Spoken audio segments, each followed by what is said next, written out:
সবগুলো আমার আলোচনার বিষয় না।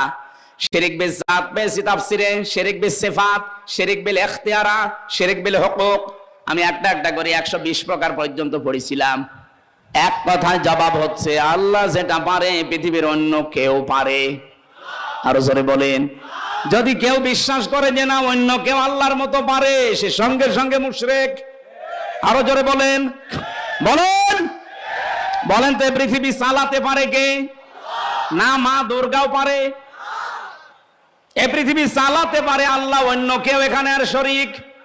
আরো জোরে বলেন। এ দুনিয়া চালাতে হলে আইন লাগে, আইন দিতে পারে শুধুমাত্র একমাত্র কেবলমাত্র কে? অন্য কেউ পারে? তাহলে এই কথাই তো বলি আমরা, অন্যের কোন আইন এই পৃথিবীতে যদি চলে, কেউ যদি চালানোর চেষ্টা করে, সে মুশরিক। কারণ শিরিক করেছে সে আল্লাহর আইনের সাথে। আর আমাদের জীবনের প্রথম কথাও যা